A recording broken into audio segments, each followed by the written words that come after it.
next we have is hooks. Well, pre-receive hook allows you to control which commits go into your repository. Well, it could prevent force pushes to the repository. We have option to reject force push. Another we have is verify commit signature. Reject commits and tags without a verified GPT signature. When you turn on this feature, it will always reject the commit and tags without the verified signature. Then we have a verify committer, which reject commits not committed by the user pushing to this repository. Next we have merge checks. Well, merge checks can control the pull request merging by the user. One can set the restriction on what pull request do we require to merge. Well, to add those restrictions, we can add the reviewers to the pull request. First we have is the all reviewers approve. Well, it requires all reviewers to approve the pull request. Well, we can set the reviewers that we see in the later settings of Bitbucket. Then we have the minimum approvals, where we can set the number of approvals required for the pull request to be ready for the merge. Let's say if I set it as 1. Then we have the minimum successful builds. We need to specify the minimum number of successful builds required for the pull request to be ready for the merge.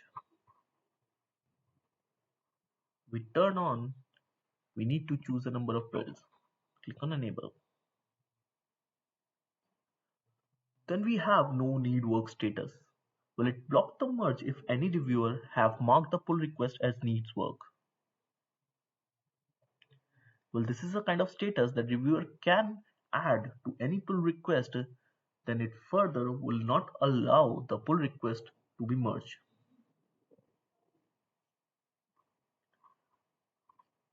The other thing is that no incomplete tasks.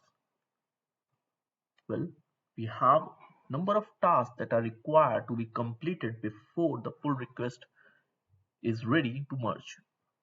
So if there are incomplete tasks in our pull request, then it won't allow the pull request to be ready for the merge.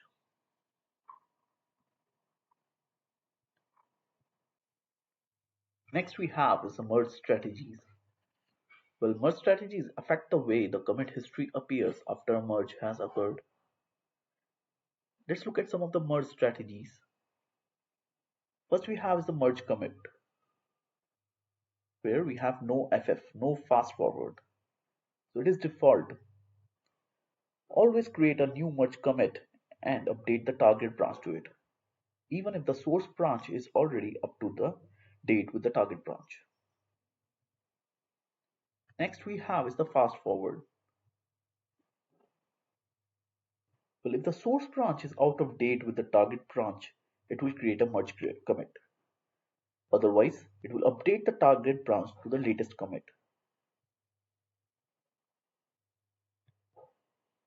Then we have is the fast forward only. A fast forward only if the source branch is out of date with the target branch, it will reject the merge request. Otherwise, update the target branch to the latest commit on the source branch. Then we have rebase and merge.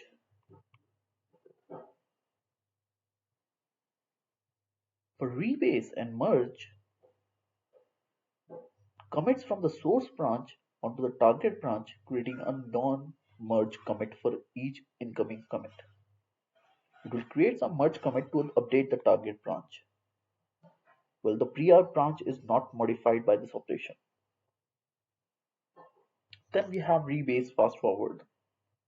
Well, commits from the source branch onto the target branch, creating a new non-merge commit for each incoming commit. Fast forward the target branch with the resulting commits. Well, the pull request is not modified by this operation. Then we have squash. Well, it combine all commits into one non-merge commit onto the target branch. Further, we have squash fast forward, where if the source branch is out of date with the target branch, it will reject the merge request.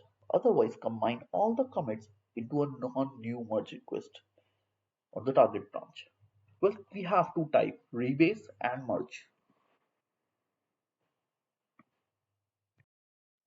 Well, before looking into the merge strategies, let's understand the difference between rebase and merge. Well, do you value more a clean linear history, or do you want more traceability of your branches? Let's understand the difference between rebase and merge. Well, in merge, it is an easiest option to merge the master branch into the feature branch.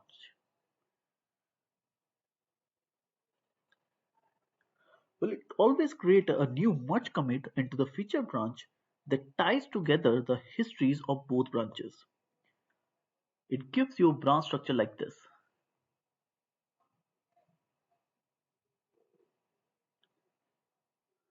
While an alternative to merging, we have rebase. You can rebase the feature branch onto master branch,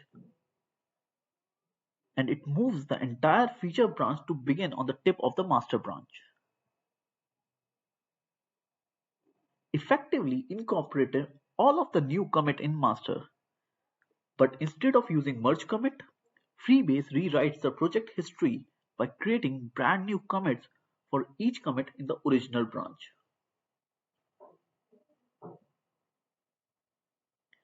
Well, the major benefit of rebasing is that you get a much cleaner project history.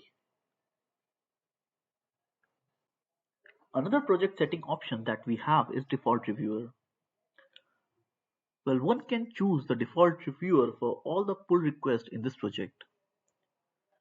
Add default reviewer. So we have some criteria based on which we can add a default reviewer. We can add on based on the branch name, based on the branch pattern, also based on the branching model. We can also choose the target branch with the same options. We can set the default reviewer and we can choose the approvals required.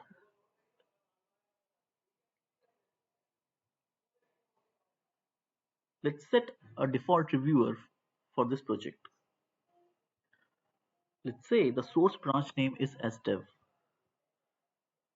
The other branch name, the target one, is master. Let's put the default reviewer as Paul Hamming. Now you can see we have option 1 in drop down for the approvals required. If I select 1, that means that one reviewer need to review the pull request before merging. If I add another reviewer, then I'll get as 2 option in the drop down. If I choose 2, then both the reviewers required to approve the pull request before merging. Or if I choose 1, then any one of the reviewer need to review the pull request before merging. This is how we can apply the default reviewer on the project level. Click on create. Now we have a source branch as dev, target branch as master, and the default reviewer as Paul Chapman, Paul Hamming, and approvals required is 1. Another setting that we have is auto decline. Well, in case of auto decline, one can set a settings for auto declining the pull request in case of the inactive pull request. Well, if the pull request remain unmerged for a particular time, then Bitbucket can auto decline that pull request for a particular project. We can set that time from the drop down. It could be 1 week, 2 weeks, 8 weeks, 12 weeks, depend on the project.